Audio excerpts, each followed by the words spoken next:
Secret agent. പുള്ളിക്കാരൻ big boss വീട്ടിൽ പോയതോട് കൂടിയിട്ട് പുള്ളിയുടെ കണ്ടകശനി തുടങ്ങിയെന്നാ തോന്നുന്നത്. പുള്ളി അവിടെ ചെന്നപാട് ആദ്യം ചെയ്തത് എന്താ, ആ ജാസ്മിനെ വിളിച്ചിരുത്തിയിട്ട് പുറത്ത് കിടക്കുന്ന സംഗതികളെല്ലാം കൃത്യമായിട്ടെണ്ണം പറഞ്ഞു കൊടുത്തു. അത് കണ്ടപ്പോഴത്തേന് ഞാൻ വിചാരിച്ചെന്താ, ഇത് അണ്ണന്റെ ഒരു ഗെയിം പ്ലാൻ ആയിരിക്കും.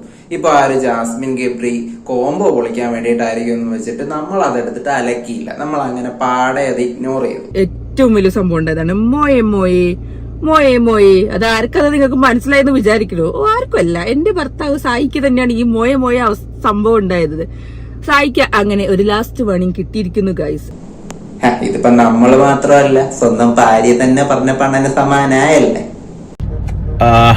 കാറിന്റെ അകത്താണ്, സീക്രട്ട് ഏജന്റ് ഒന്നും അല്ല കേട്ടോ. ഈ ഒരു 3 വർഷം ബിഗ് ബോസ് ഈ ഒരു വണ്ടിക്കകത്ത് പുള്ളിക്കാരന്റെ വണ്ടിക്കകത്ത് ഇരുന്ന് ഓരോരുത്തരെയും ക്രിട്ടിസൈസ് ചെയ്ത് എന്നെയൊക്കെ നല്ലതായിട്ട് വലിച്ചു കയറിയിട്ടുണ്ട്.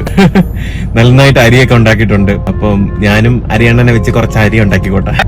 പക്ഷെ അരിയണ്ണ വണ്ടിക്കകത്തിരുന്ന് എന്തെങ്കിലും വളവളാന്ന് പറയുന്ന കണക്കല്ല ഫീൽഡിൽ ഇറങ്ങി കളിക്കുന്നത് കേട്ടാ. എങ്ങനെ ഇരിക്കണം അണ്ണൻ? ആ മൊബൈലും പിടിച്ചുകൊണ്ട് നൈസായിട്ട് കാറിനകത്തിരുന്നിട്ട് നാട്ടുകാരെ കുറ്റം പറഞ്ഞാൽ പോലെ ഇരുന്ന ഒരു കണ്ടന്റ് എങ്ങനെ ക്രിയേറ്റ് ചെയ്യണമെന്നോ അതെങ്ങനെ എക്സിക്യൂട്ട് ചെയ്യണമെന്നോ സായിയെ പറഞ്ഞു മനസ്സിലാക്കേണ്ട കാര്യമില്ല. ബിഗ് ബോസിന്റെ എല്ലാ സീസണും കണ്ട വ്യക്തിയാണ് സായി. ആ ഒരു ഗെയിം എങ്ങനെയാണെന്നും അത് എങ്ങനെയാണ് പോകുന്നതെന്നും ഓരോരുത്തരും എങ്ങനെയാണ് കണ്ടന്റ് ക്രിയേറ്റ് ചെയ്യുന്നതെന്നും ഓരോ വ്യക്തികളെയും വിലയിരുത്തി റിവ്യൂ ചെയ്യുന്ന വ്യക്തിയാണ് സായി.